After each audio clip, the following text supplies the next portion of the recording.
Coming up on Gym Med. At that point, that's when I was thinking, oh my goodness, why am I here? Why am I doing this? And that Rowena, who I work with, if you'd have told me then, I'd have been flabbergasted. And then finding out that you did it, I was flabbergasted. If anything, it was probably more I was in a little bit of denial until I was there seeing it and living and breathing it. I'm trying to get through all of the mountains in Snowdonia. That's my little challenge at the moment. Yeah, that's my mini achievement, Dan.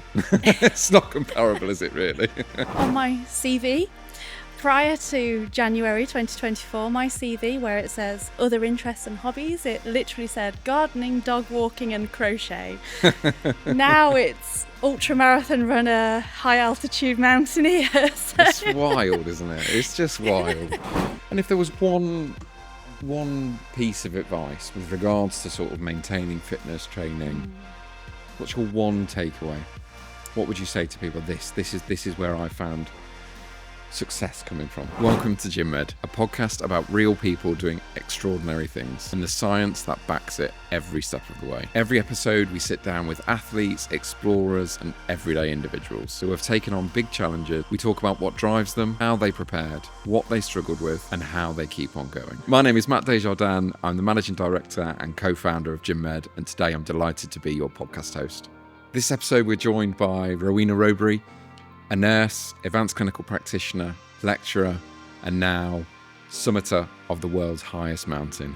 We discuss the challenge that it took to get her there, how she sustained herself while she was there, and the impact that it's had on her life since reaching the very, very top of the world. Welcome, Ro. It's lovely to have you with us. How was the drive up? Well, thank you for having me. The drive was fine. Thank you very much. Fantastic. And how has it been being back? Mad. Surreal? Yeah. You can imagine, a bit of a whirlwind. Yeah, utterly surreal. Still in disbelief that I've ever done it. But back to reality with a bang, I guess. You're now back at work. Back at work. Fantastic. It comes for us all. It does. It does. You know, I'm curious on a personal level. We obviously worked together sort of 5 or 6 years ago. And that Rowena, who I work with, if you'd have told me then, I'd have been flabbergasted. And then finding out that you did it, I was flabbergasted. Yeah. So I guess there's so much I want to talk about. So just briefly, how the hell did it start? Yeah, well, I think this is really interesting because you did know me beforehand. So you knew the pre-Rowena and now, yeah. So this all came, it was an entire accident. I went through a bit of a tricky time in my life and I wanted to push myself and, give myself a bit of a focus. So I decided to go and climb Kilimanjaro because I wanted to have, a bit of an adventure on my own. I wanted to experience solo traveling. So I gave myself 8 weeks notice, decided to go climb Kilimanjaro, told my family in the hopes that they would kind of convince me to not do it or talk me out of it. And they didn't. They said, go for it. So I was committed. So yeah, January 2024, I went and climbed Kilimanjaro. And it's just spiraled from there. So even right at the start, that's a short time frame for Kilimanjaro. It's a reasonable mountain, isn't it, really? Absolutely. I've never climbed a mountain before then. Nothing, Snowdon, Mount Everest. I'd never been to the lakes at that point. So it was massive. It really was huge. And yeah, 8 weeks notice, but it gave me that focus that I needed at that point in my life. I needed that routine and that drive and that focus. So, it was terrifying because I really did not know what to expect. I mean, I hadn't camped for years and here I was about to do almost 2 weeks in a tent on a mountain. So, yeah. That is incredible. and so that sort of routine that you mentioned, that mattered. Yeah. So having that end goal of Kilimanjaro, you then think, okay, I've got 8 weeks. Yeah. Monday's this, Tuesday's this. And did you actually scribble a plan or? Mentally, yes. And I still do that now. So I would work my workouts around work and outside commitments. So I would know which days I've allocated for rest days, and it'd be different every week depending on what I was doing that week. So my job is quite hybrid, so I'm on campus a lot teaching, or I work from home kind of half the time. So it all varied, but I made sure that I was training at that point probably 4 to 5 days a week. A lot of time on the Stairmaster, a lot of time breaking in walking boots, that kind of thing. Yeah. But that gave me a routine that I've never really had before. And that's what pulled me through a really tough time, I think. And was there a moment then on that trip where something grabbed you? Like, because I've spent a little bit of time in the mountains, been nothing on the scale that you've done, but I've always loved it. Yeah. But there's always a moment. It's usually just after I've got to the top and I'm starting to come down, that like an overwhelming sense of achievement. I can pinpoint a certain point, and it wasn't on the way down. Anybody that knows me and has climbed with me will know that the descent is my nemesis. I hate it. So actually, I spoke to one of your friends recently, and he said she's great on the way up, but Yeah. she struggles going down. I am notoriously terrible on the way down. But for me, it was the point where I physically saw Kilimanjaro for the first time, and there was this glow. And I thought, I'm going to be stood on top of that. Yeah. And I don't know if it was half fear, half disbelief. I don't know what it was. And I think that for me then gave me the drive to think, right, I'm going to do this. I'm going to be that. I'm going to picture myself up there when times get tough, on those dark moments. I'm going to picture what it feels like to be on top. And I've done that for every mountain.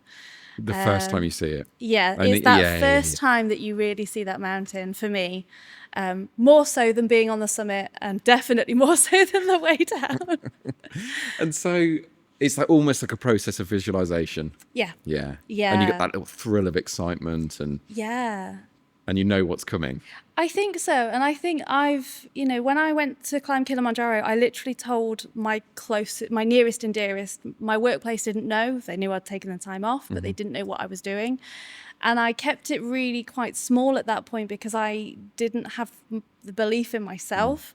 So for me to picture myself on top of that mountain, I think at that point I probably wasn't believing it myself. So it was more, just imagine what it would feel like to be up there. That mindset carried me through, and it does for everything that I do since then. Yeah, so. and that's the great thing about sport, mountaineering, or expeditions, whatever you want to call it.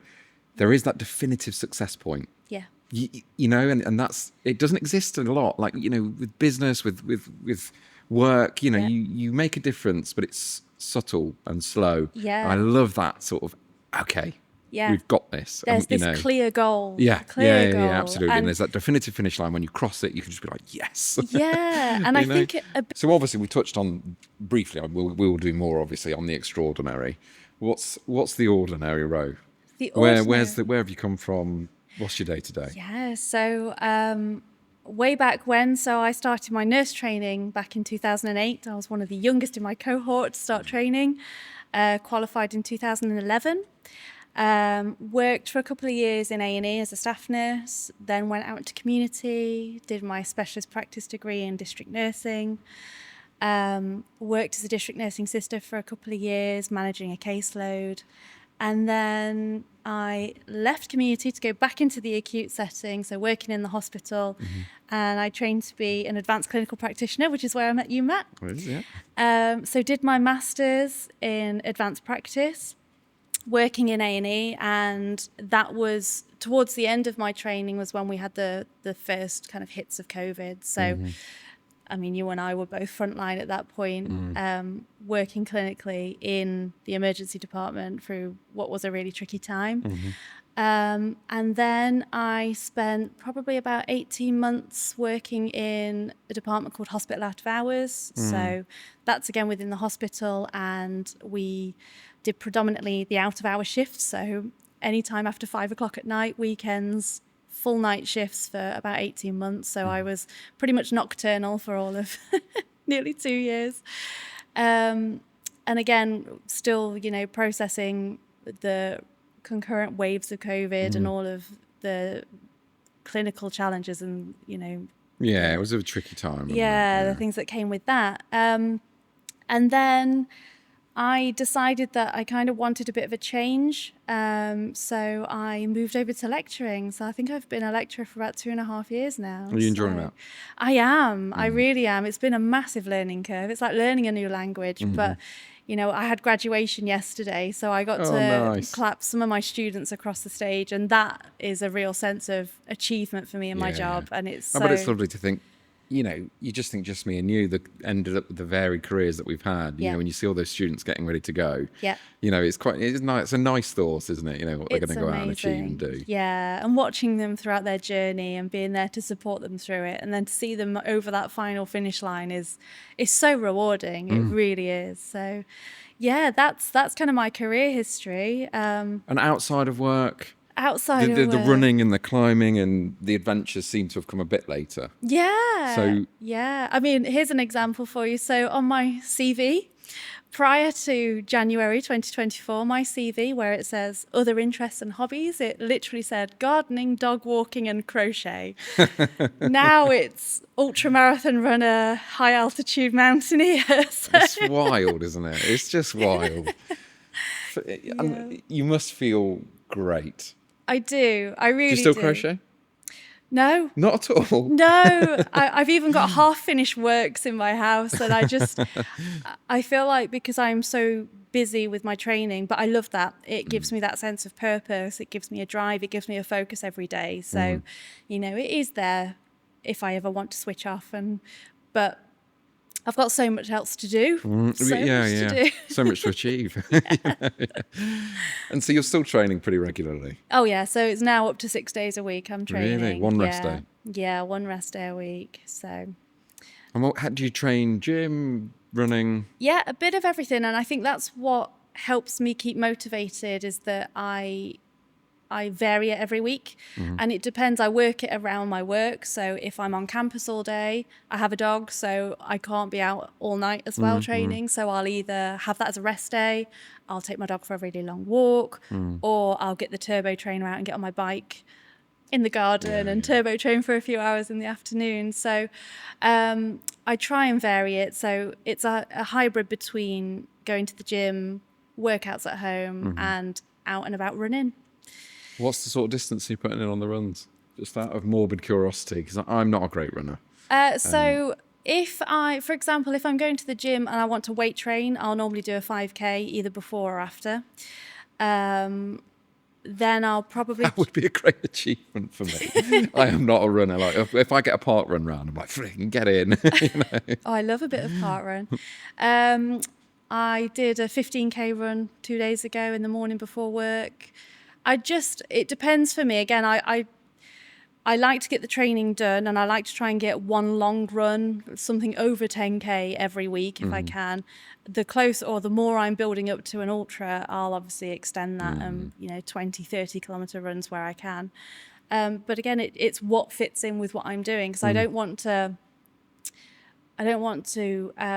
restrict myself in other areas, seeing people, socializing because of training, but also I need to get that training in. So I just try and get that happy balance, really. Yeah. So you're keeping that sort of steady state balance of fitness there all the time. Yeah. And then you can pull the lever when you need to and start to push it out. Yeah, some days I'll train in the morning before work so that I've got the evenings free. Sometimes I'll train in an evening. Weekends, they're the times where I tend to do my longer endurance stuff. So if I'm going out tire pulling, that's sometimes a 2-3 hour journey, because I like to take it to Wales and pull it around hills in Wales. So, You get any funny looks when you do that? oh yeah, many funny looks. I get chased by dogs. I get many questions from the They public. just think it's a giant dog toy. Yeah, they love it. They absolutely love it. Yeah. Oh dear. I suppose it's a great way to sort of emulate that high altitude, though, isn't it? I mean, have you ever tried those? I've seen them before. They're like masks that you can put on that. No, I haven't. And I think that's because I'm quite lucky in that I've not needed to do any kind of altitude training. So, yeah, I've not needed to, but I do know people that have tried them. Yeah. You look like Bane from Batman with them on, don't you? Yeah, and they sort of restrict the oxygen flow a little bit, allegedly. Yeah. Wales is a lovely place to train, isn't It it? is. Around sort of the Snowdonia and things. Yeah, I'm trying to get through all of the mountains in Snowdonia. That's my little challenge at the moment. Nice. I don't get as many as I'd want to, though, just because of the children. Yeah. But I'm slowly ticking them off. Very good. Yeah, well, that's my mini achievement, Dan. It's not comparable, is it, really? I'm ticking them off one a year. I did Snowdon for the first time last week. So Well, there you go. There you go. I like Snowdon. It's lovely, isn't it? beautiful, Yeah, it's yeah. great. So you're over halfway through. the 7 highest in the 7 continents. Yes. Let's come to Everest. It's the elephant in the room on this podcast. It's what everyone wants to hear about. Yeah. Everest holds a special place, I think, in everyone's mind. It is such a feat, such an accomplishment. Yeah. Did that alter your mindset slightly?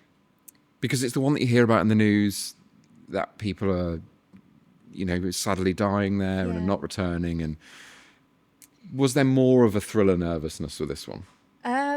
If anything, it was probably more, I was in a little bit of denial until I was there seeing it and living and breathing it.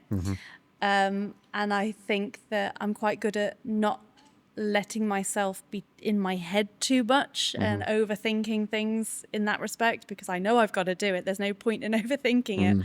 So I think as well, I was so busy with the preparation of it, getting all the kit ready, doing my training, that it didn't allow me really much time to actually think about the huge adventure that was just about to happen. So it was a case of just compartmentalize. It really was, and I think focus on the detail that you can control. Absolutely, I can't even say it now.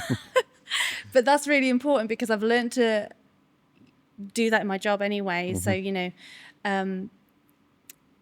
allowing me to focus on one element and not other elements that are probably going to impact my training so much. So, yeah, I mean, it's a completely different type of risk, but that skill set of being able to see the end goal and then just go for it. You remove all the safety nets, and gym med is very much that for me. I've got a very, very clear vision of how we can significantly increase individual health.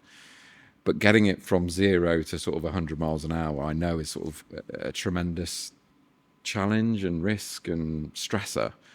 And my mates ask me about it all the time, because I had a reasonably stable job, the same as you. And what the hell are you doing? You've lost your salary, your pension, your sick pay, everything that's nice. Yeah. But in controlling what I can control and compartmentalizing what I can't, I think is such a powerful way forward. And actually, the longer I've done it, and I don't know whether you feel the same, I feel like sometimes success is just a tolerance for suffering. How many times can you get kicked in the balls and keep going? Absolutely. I think that's all there is to it, really, as opposed to luck or skill or anything else. And obviously, when we worked together previously, I remember that you were scared of lightning. Yes. Is that well remembered? Yeah. Is that still the case? Yes. Yeah. Why do you keep going to these places where there's lightning? Do you know? So when we were climbing up, it was on our summit push on Everest actually, and I looked down to the left, and you've got Tibet, and I was above the clouds and could see lightning cracking off beneath me. So yeah, that was quite. Yeah, for somebody who does have a rational fear of lightning. Yeah, so I mean, I'm still scared. I'm better. Yeah. But yeah, it's why do you do think to yourself, why do you do it? And you have these, you probably do with business, you have these moments where you think, oh my goodness, why am I here doing this? Very regular. I had that on the summit, near the summit. Yeah, there's a part just before the Hillary Step as you're going along the summit ridge. And I remember you're on a very rocky face. It's quite technical at that point. You're connected by one thin rope to a rope that probably about 30 others are also connected to. So if one goes, a lot of you might also fall. And you've got a sheer drop to the left of you, about 2 miles drop into Tibet. So you are really at the mercy of the mountain at that point. And you've got to trust the kit and the equipment that you've got around you. And at that point, that's when I was thinking, oh my goodness, why am I here? Why am I doing this? Were you afraid at any point? That was a point where I was quite afraid, because it was just, I realised how vulnerable we were at that point. And that's, I think, a part of... And where are we? So Hillary Step, so we're probably 8,500 meters up at this point. So you're way past Camp 4. You're on your last kind of hour and a half, 2 hour stretch along the summit ridge towards the summit point. So you're knackered. Absolutely. Yeah. Well and truly knackered. You keep thinking that you can see the summit, and then you kind of turn a corner and it keeps going. God, is that annoying? Yeah, that was really soul destroying. You're exhausted. You're absolutely frosted up. So, you're hoping that your oxygen regulator's still working okay. Yeah, absolutely exhausted. And then you've got to navigate over these really quite tricky rocks in your crampons. It's really quite slippy. And yeah, that was really, really challenging. And I was just utterly exhausted by that point. But that thought of in a few minutes' time, I'm going to make it there and I'm going to get there. Did you struggle with that motivation at any point? No, not really. I think so for Everest, that was the first mountain that I've climbed where I started to fundraise for. So whereas the previous 3 mountains I kind of kept under wraps, and again that was kind of my own self-insecurity of, oh my goodness, what if I don't make it? What if I have to turn back? But for Everest, I thought, this is my one shot. It's a massive opportunity.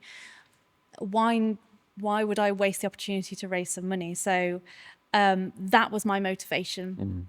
And at times where I found it challenging and I was feeling drained or exhausted, the thought that actually I'm doing this to raise money and raise awareness for a really good charity, that kept me going. And that's the Royal College of Nursing Foundation. It is, yeah. And you've still got a Just Giving page. I do, yeah. Fab. Yeah. So we'll get Just that in Giving the page, episode description. Thank you. So yeah, the Royal College of Nursing Foundation, I decided to go with them because thinking about the reasons why I'm able to do what I'm doing, and we've alluded to it quite a lot in this talk, is that my mindset has been kind of built upon from my nursing background, I think. And a lot of the things that I've seen and done in practice, I can then, utilize in different areas like mountaineering.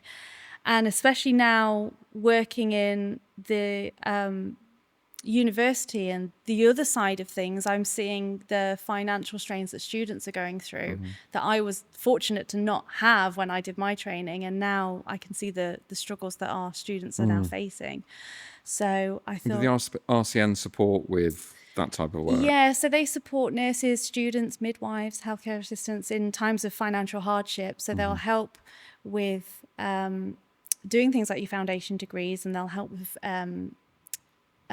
funds and sponsorships, but they'll also help with ongoing professional development opportunities as well. So they're a really fascinating resource. And while I've not had to utilize them before, I've been aware of them. But I think with the pressures and financial situations that are going on right now in education and in the healthcare setting, their resources are being widely utilized now. So they do. So it's a really well-meaning charity, isn't it? Yeah. They're essentially helping the people that will help us when we're sick and needy. Yeah, I saw it as a way of me giving back to the profession. Yeah, absolutely. Yeah, and I thought that, while I'm not working clinically anymore currently, it's a way of me still acknowledging that everything that I've done in my clinical practice up till now has enabled me to go on and do these amazing things. So it's a way of just giving back to that. Absolutely. Really. And you are the first female nurse? Female nurse from the UK. From the UK. To climb Everest, yeah. Which is just incredible. Yeah. It really is. So I imagine there was just a tremendous amount of planning. Yeah. Training, which we've touched upon. Yeah. Shopping for kit. Yeah, a lot of shopping for kit. I mean, over the last kind of 18 months, my collection has got quite good in terms of expedition kit. There were some things that I needed specifically for Everest, so particularly the summit suit. So I didn't take one to Argentina. I took like a 2-piece suit. And I was debating just hiring a summit suit because essentially I might not need it for other mountains, and I'm still undecided if I'm going to do any other 8,000 meter mountains at this point. But then I thought I could hire one. But then a friend of mine suggested, well, if you bought one and you've summited Everest, you could frame it afterwards. And I thought, yeah, I'm going to do that. So shopping for a summit suit was great fun. Yeah, I bet it was. It's not fun to do in the heat of Kathmandu, trying on all of these heavy filled down suits Yeah. in 30 odd degree heat. But So you bought it while you were over there? I did, yeah. I took a bit of a gamble, although, that it is climbers paradise over there. There's Yeah, plenty of, shops, and a lot of the summit suits are actually made in Nepal locally. Yeah. So, I had the opportunity to try quite a few different summit suits because they're quite hard to get in the UK, Yeah, yeah. surprisingly. I did a little bit of last minute shopping in Kathmandu. But yeah. And then from Kathmandu Yeah. off to base camp? Yeah, so when we were in Kathmandu, the city was actually suffering with quite a lot of smog and pollution. So the commercial flights weren't flying out from Kathmandu to Lukla. So we were given the opportunity to go via helicopter. And so we did. So we bundled into a helicopter in this really thick smog. Didn't get much of a view coming out of Kathmandu. But yeah, then we landed into Lukla. So Lukla's one of the world's most dangerous airport because it's Yeah, I know what you the mean, landing strip is on an incline.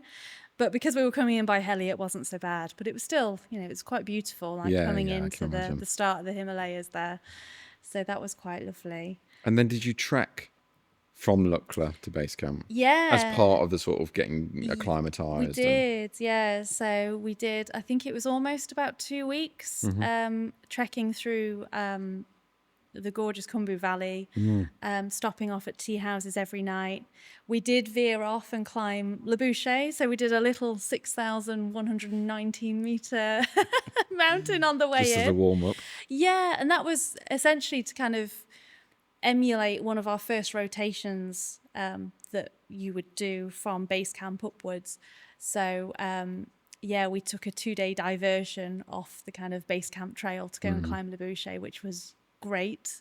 Some amazing views from up there. That was the time where I got my first bout of food poisoning, so that was nice to deal with. And then we made it into base camp. What's base camp like? Base camp. So when we first got there, we got there quite early. So people were still setting up, people were still arriving. Bearing in mind, base camp is 5,300 odd meters elevation, so really quite high up. We were greeted with I'd be having terrible nightmares. already. Yeah, exactly. Yeah. We were greeted, our base camp cooks baked us a cake to welcome us to base camp, that's which was nice. incredible. And over the next kind of few days, we saw more and more people arrive. We saw the different companies that are set up there at base camp. We had a bit of an explore, had a look at the enormous drones that they fly up to the higher camps to bring, trash down from the higher mountains. Wow, I didn't realise they were doing that now. Yeah, That's amazing. It really is amazing. So we got to go see how they operate. And basically just making it our home. We ended up spending almost 6 weeks there in total. So, And are you in sort of an expedition style tent at base camp? Yeah. Wow, so it's quite cramped. They're quite cramped, aren't they? Yeah, I mean, I had a bed which was made on like crates. I had a single table and chair. Yeah, yeah. And that was it in my tent. So, we had a cook tent. We had our little mess tent where, we ate every night, had a breakfast every morning. And then we had a dome tent that was our kind of relaxation tent that we were lucky enough to have some bean bags and kind of sun loungers in there. Yeah. And it was like a clear-sided kind of dome tent, so you could see out to the mountains, which was beautiful. So it was just a case of just them relaxing, getting used to the altitude as well. Sometimes I'd forget and I'd run from my tent to the mess tent and then wonder why I couldn't breathe when I got there because I completely forgot I was at altitude. So, yeah. And then, so it's fairly steady to start with. Yeah. Before you start doing the yeah. camp on and back. And yeah, fairly steady. The trek into base camp was just utterly beautiful. And, having climbed quite high before, it felt like a really lovely trek, to be honest. It was just gorgeous, and it was lovely to be able to take that time to appreciate your surroundings, and the first glimpse of Everest that you get is just something you'll never forget. And again, that was the feeling. I thought, I've got to be up there in a few weeks' time up at the top. Then you're just really resting, acclimatizing, ready to start your proper rotations up the mountain. And how long does it take then, the rotations? So our first rotation was, it took 2 nights. So we left base camp probably about 2 o'clock in the morning, climbed through the icefall in the pitch black because it's safer that way, because it's colder. it's colder, nothing's melting, hopefully less avalanche risk. Then we got to Camp 1, camped there overnight, and then climbed up to Camp 2, camped there overnight, and then straight back to base camp. So that was our first rotation. Then we had a few days off where we then went to a lower camp, a lower village. So we flew down to Fariche for a few days. Well, we hiked down there actually, and then flew back up once we'd had a couple of days just of extra oxygen. And then the second rotation was meant to be, so we'd bypass Camp 1, climb straight to Camp 2, stay overnight at Camp 2, then climb up and literally just touch Camp 3, and then come back down to base camp. Now, that was a rotation that I had to miss out on because I was on my second bout of food poisoning at this point. That's you. So I woke up. We'd already postponed it one night because I was struggling. And the second night where we were all deciding to go, I got up at 2. I felt okay, got all my kit on. We walked through camp, got to the edge of the Khumbu Icefall, which, as you might know, is the most dangerous part of the climb. And I just felt like my legs weren't in it. And in my head, I thought I could probably do it, but I think that might be at detriment to the rest of my climb. I'd probably overexert myself. I'd probably, or worst case scenario, have to turn back halfway through. And that would leave the team unsupported if a guide had to come back with me. So I made the decision, do you know what, I'm going to turn back now, go rest for an extra 2 days, and then just try and smash it for the summit push. Was that a hard decision? Terrible. Yeah, I bet. Really terrible. Because I didn't know whether it would benefit me or whether it would set you off that normal rotational pattern. Yeah. And it was that extra acclimatization because I would have technically been climbing higher than I've ever been. Because I think Camp 3 is around the 7,000 meter mark. So I wanted to touch that to know that I could do it. Yeah. So I was a little bit worried that was really going to affect me. But I had the other mindset that I've been okay at altitude before. I'd rather conserve my energy and be in my prime form, ready for the summit push. And I think the thing with achieving something like this, the margins are thin, aren't they? You know, you do have to sort of get a good window, good fitness, no illness. Yeah. And that psychologically, did you find that difficult? Your team's off and you're going back to the tent to vomit. Yeah, it's quite a difficult place to be, isn't it? Really tricky. Yeah, I really had that kind of fear of missing out. I really did. Yeah. I was well looked after at base camp, but I was on my own, so I was just kind of sulking a little bit. Yeah, I would be as well. Yeah. But also I did know that I'd done the right thing because, you know, the next morning when I woke up, I was still, you know, I was thinking I wouldn't have been in a good place if I'd gone up there, and I would have probably been a bit of a burden to my team potentially if I was slow or if I was unsafe or if I fell ill on the way up there. So I made the right decision in the end. But you're very conscious of, you know, any coughs or sneezes that are going on around you, especially before that final summit push, because like you say, you want to keep yourself in tip-top form. So we were being really careful at that point. We decided after the second rotation, we had the option again to go down to a lower village to get, you know, more oxygen, recover quicker. But we decided to stay put at base camp because there are lots and lots of tourists going through, you know, the village is lower down. So we decided, let's stay in our little bubble and try and keep as healthy as possible. And so then how long after from that bout of illness does the final push? It was probably about 5 days, really. So the guys that did their second rotation were gone for, I think, 2 nights. Then came back down. Then we had about 2 or 3 rest days, and we knew when our weather window was going to be. So we knew when we were going to start aiming up, and it was just that countdown, checking of equipment, checking your kit. What did that feel like? It was all a bit surreal, to be honest. And for me, because I hadn't I'd missed out on that extra rotation. I was worried I was losing a lot of muscle mass because you do at an accelerated level at altitude lose muscle mass because, you know, your body's working so hard literally just to live. I was worried I was losing a lot of my strength, and by not climbing through the ice fall, I probably wouldn't be as strong. So I was quite worried about that. I hate packing, so I was kind of putting that off till the last minute, which isn't a great thing. Checking your kit, your equipment, snacks, very important. So yeah, it was a busy time when you're trying to rest as well, and then you're trying to get in the right mindset, trying to imagine what it will be like, because I had no idea what to expect. How much food did you take with you? Snacks, and did you have some nutrition in place so that you could go, okay, I'm going to need X number of calories, or Yeah, so I mean, our cook team were fascinating. They're fantastic. They would supply us with. I mean, we had a lot of Pringles, lots of biscuits, lots of chocolate. For me, what I found, I am a Marmite lover, self-confessed Marmite lover, and that's the one food that no matter what my appetite is like or how I'm feeling, I will be able to get down me. So I took a squeezy jar of Marmite with me. yeah, And fantastic advert for them. I know. They can. And that really helped me because it's something I fancy no matter what my appetite is like. So that helped me eat things.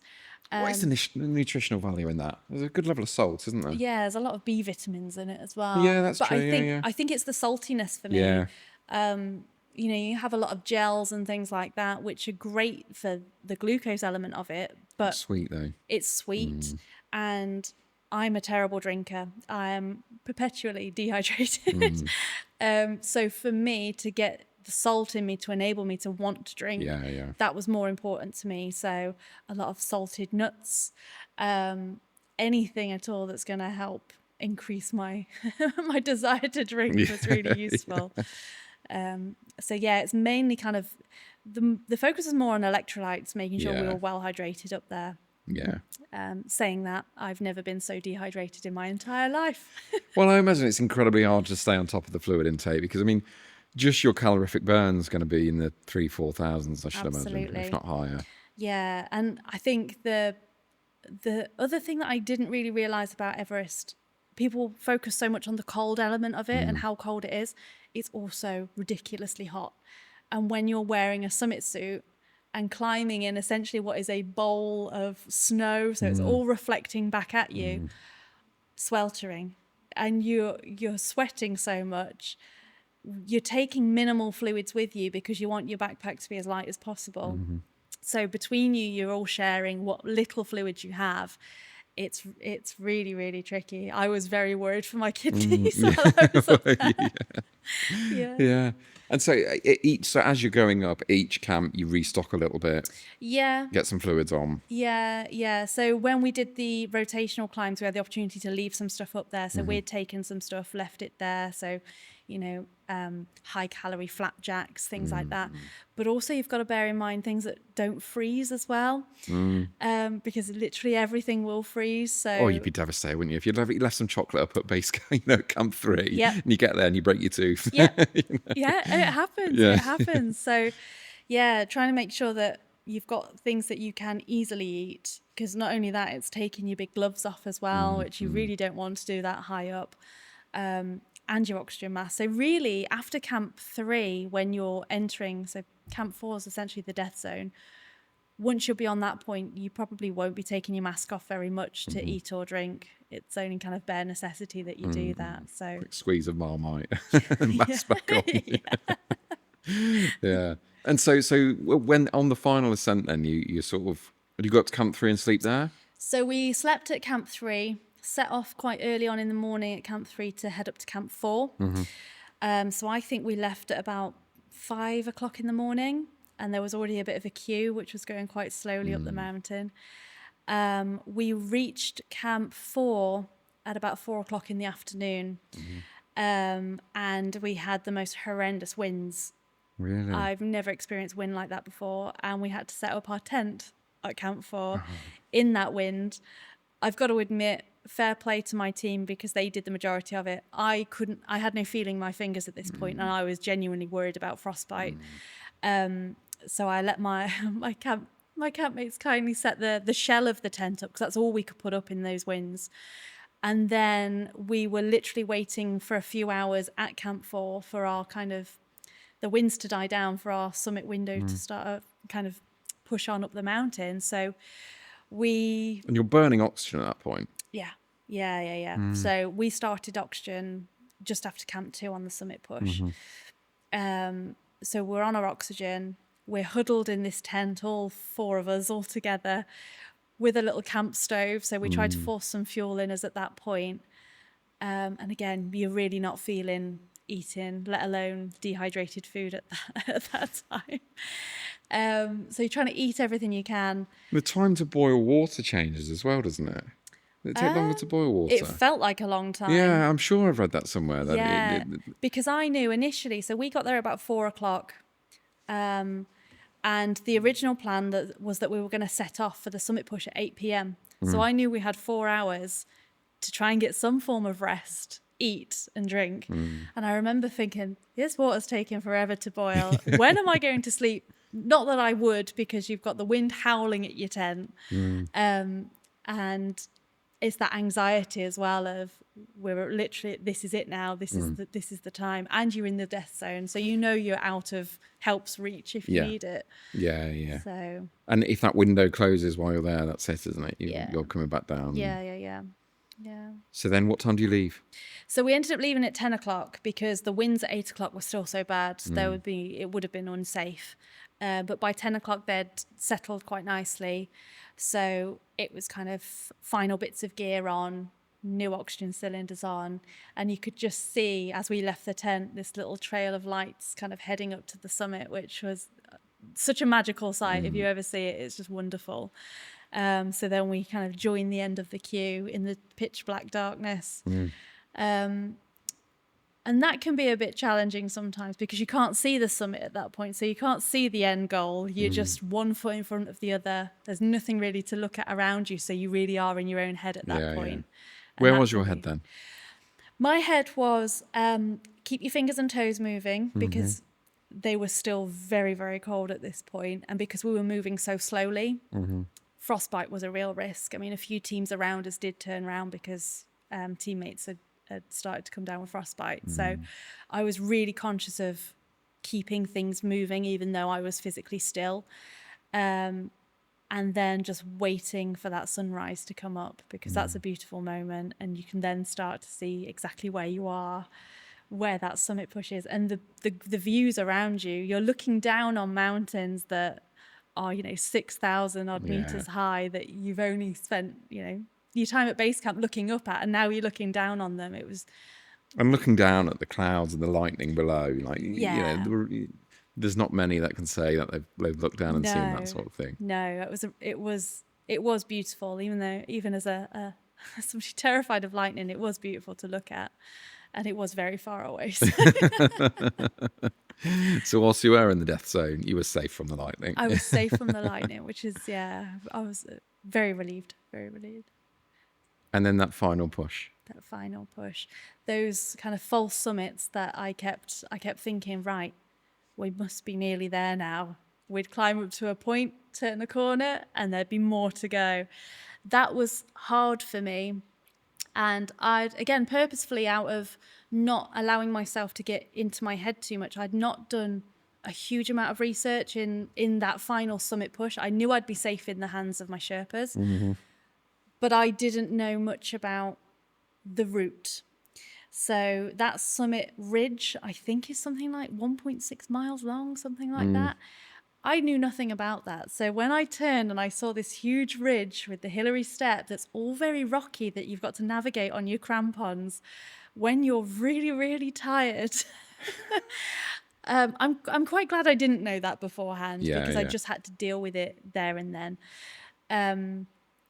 But the second you could see the actual summit and you saw those flags on top, I thought, right, that's it. Head down. Let's do it. Let's get there. So it was really tough, really tough. And managing the queues as well was quite frustrating, because there was part of me that just wanted to crack on and, speed up a little bit. But you know, there were some places where it was safe to overtake, but there were some areas where absolutely not safe to overtake at all. So had to be very patient.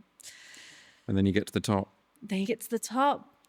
When we got to the top, so me and my Sherpa, it was just me and him for about 4 or 5 minutes. So it was literally me and him on the highest point in the world. And What an incredible moment. It was. Like, I couldn't take my eyes off the views because we had a beautiful clear day.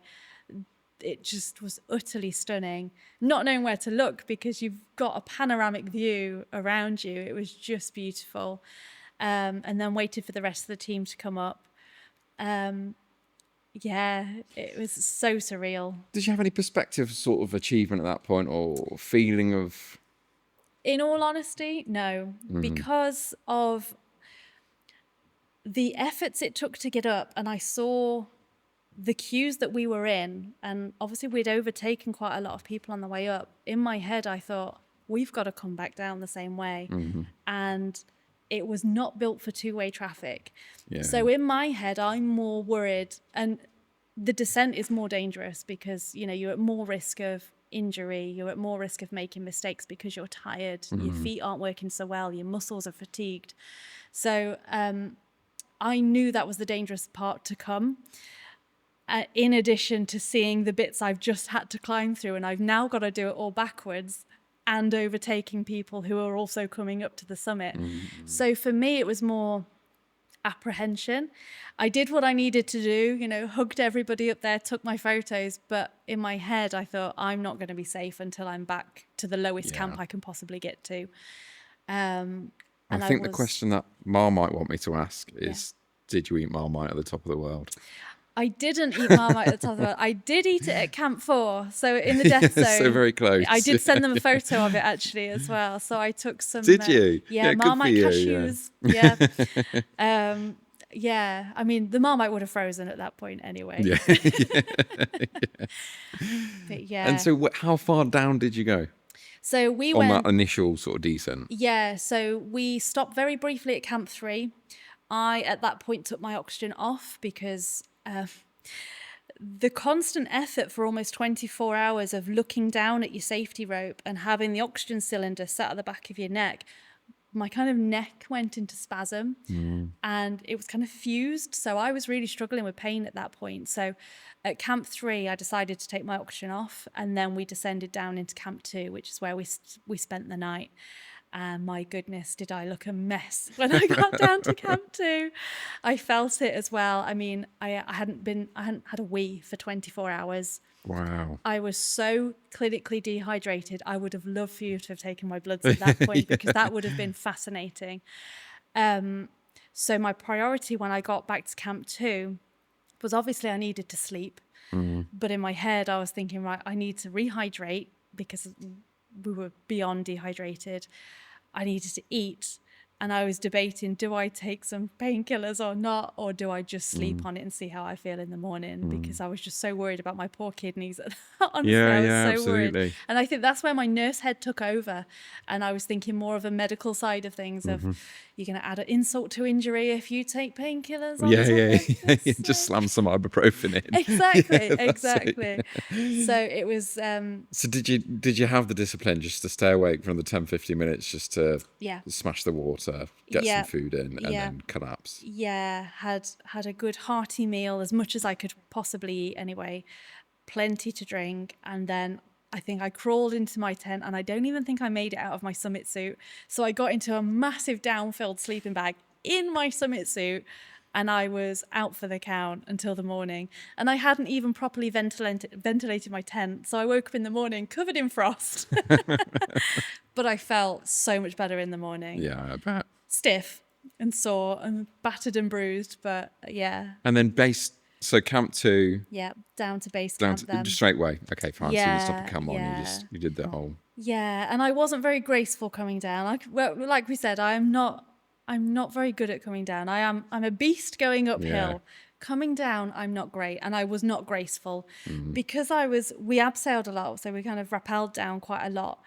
and you have to kind of turn around to see where you're going. And my neck just didn't have that movement in it. And I remember there was this part coming down into Camp 2. We were both so desperate, me and my Sherpa, to get back to camp. And I just couldn't see where to put my feet. And he just said, just let go. So I was like, okay. I let go and just kind of fell down a little bit. So I was not graceful coming down. Oh, wow. And then back to base camp. Back to base camp, we were greeted with ice cold beer and a pizza, Lovely. which was wonderful. And I was straight on the phone to BBC Derby, who really wanted to interview me. And I had no voice by that point because I'd been so dehydrated, my entire throat and mouth beyond dehydrated. I completely lost my voice, probably sounded a little bit like Minnie Mouse doing a radio interview, trying to eat, because it was the first time I had contact with friends, family, letting them know I was safe back at base camp. It was all just a bit mad from that point. And I can then imagine. trying to actually let it sink in a little bit of what you've actually done. Yeah. Madness. It's wicked. It is wicked. That's incredible. And so obviously now you're back and you've achieved what you have. Has it changed you at all? Possibly so. I mean, I've been back almost 2 months now. I'm still in disbelief that I did it. I still, it's still sinking in. But it's made me realize if I can do that, what else can I do? How much more can I do? Yeah. And, I've had... You can never be called weak now. Well, that's Ever. true. There you go. This is my little secret fun fact that I'm going to pull out at parties and Yeah, corporate exactly. meetings. Yeah, you're an and ambulance stuff. crew when you're 90 years old. Yeah. Did you know? Once upon a time. Absolutely. So, yeah. But I think, it has changed me. It's changed my mindset. It's changed kind of my goals of what I want to do.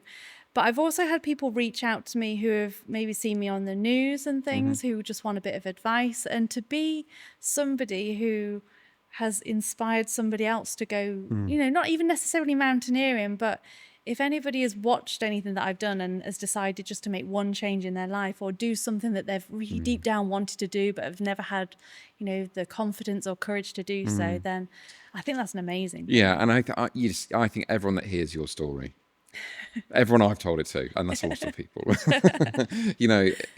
it's just remarkable. Yeah. It really is. To go from where you were and your interests at the time to this is stunning. And the surely the mental discipline. Yeah. Oh, absolutely. If I have a busy time at a busy week at work, I still have to factor in my training because it's part of me now. And like we said earlier, when I'm doing these endurance events, or if I'm training for, for Everest, I had a weighted vest on the stair climber for an hour and a half, 2 hours at a time. But for me, that was 2 hours of mindfulness because I put my music on. I have a different playlist depending on whatever mood I'm in, and I'm gone. My mind wanders. I'm not somebody who can sit down and watch a film. That doesn't relax me. But stick me on a Stairmaster for 2 hours, and that allows my brain just to switch off. And were you able to do that when you were climbing? Just almost remove yourself from the situation? Yeah. So on climbs and on runs, my mind is just at peace. It's just... So your body's almost in autopilot. It's It one is. foot in front of the other. Exactly. And that's all you're thinking about, especially on the mountain. You're thinking about regulating your breathing and 1 foot in front of the other. And that's it. And because you're so hyper-focused on that, everything else goes out the window. So for somebody who's had such a busy brain, working clinically for so long and, working through, in really challenging areas like ED and hospital out of hours, your mind is so busy and you're multitasking all the time. And to now be able to have these periods where I can completely switch off and have that, it's my mindfulness. It really is. You just drop into that sort of space and that's it. You can just go. Yeah. Do you apply anything that you've learned from it in your ordinary life? Planning, I think. I have, I guess, been a planner before, but planning my workouts takes priority now over anything else. And that's the one kind of piece of advice I would give to anybody who's struggling to become more active is do prioritize it. Even if it's one period of exercise per week, prioritize it. You can have a plan to go to the gym 3 times a week, but if you prioritize that one, that's going to help then snowball and snowball. So for me, it really, really helps. And no, my weeks are never the same. So no 2 weeks are the same for me because I change it up so much dependent on what I'm having to work around. So that's really helped me. And it helps my motivation because I know that, you know, it's not mundane. It's not, oh, Monday is leg day, Tuesday is long run day. Every week is different. And that's what keeps it fresh for me and not necessarily exciting because training is not always exciting, but it keeps it different. And if there was one piece of advice with regards to sort of maintaining fitness training, what's your one takeaway? What would you say to people? This is where I found success coming from. I think it would be 2 parts to it, I think. One part, I think, a lot of people probably oversee a lot is listening to your own body. Because there have been times where I've been really in the zone with training and one day I've developed a niggle. And you've got to really listen to your body because the worst thing you can do is push through that and then cause yourself more of an injury, which then stops your training. Having that extra rest day, if your mind's not there or your body's not there, it's better to acknowledge that and say, actually, I'm not feeling it, because then that's not going to then have an impact on the rest of your week or your training regime. But then, like I've just said, the other element of it for me is making exercise work for you. So find what it is that you enjoy, whether it's a class. I used to do a lot of classes, but now I'm a solo person. But find what it is that really drives you and try and prioritize it, even if it's just that one day a week, because then it will become the norm and it will become something that you look forward to. And then hopefully it'll become more routine and more buildable. And that's it, isn't it? It's finding that habit. Yeah. You know, I've fell out of fitness over the last, since I had my kids really, but maybe a little bit before that with work. And I've just found just routine. I fast every day until about 2. Yeah. And then it becomes easier. Like the first month or so was a little bit tricky. Yeah. Yeah. Now it's just what I do. And like I'm just not, that whole 3 meals a day thing now is just not part of my life. So you know? and it's just finding that one thing that works for you. But don't get like, there are days where I don't want to train, but I see the bigger picture and I have to tell myself, is this because is it because I'm mentally fatigued and actually a rest day would do me good? Is it because I've got a niggle or I'm aching from the workout the day before? Or is it just because I want to be a bit lazy? And I have to figure that out. And so if it is the lazy option, what do you do? Push myself. I'll stick on I've got an angry playlist on my phone, so I'll stick that on to really get me going, and then off I go. Yeah, music and training, it's just goodness. Incredible, isn't it? Yeah. It can change your workout. Absolutely. It can change your mood, change your workout. The playlist that I had on Kilimanjaro, I didn't look at them, so I got each of my friends and family to make them for me. And I didn't look at them until that summit push. So it was a joy to hear what songs were coming up. It was really, really good. And that was a huge motivator. So music is massive. Yeah, definitely. Yeah, fab.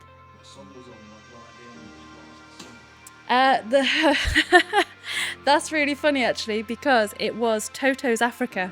And I promise I didn't time that. It just happened. It's a good song as well. It is a good, really song. Good song. It is very apt for Kilimanjaro. So yeah.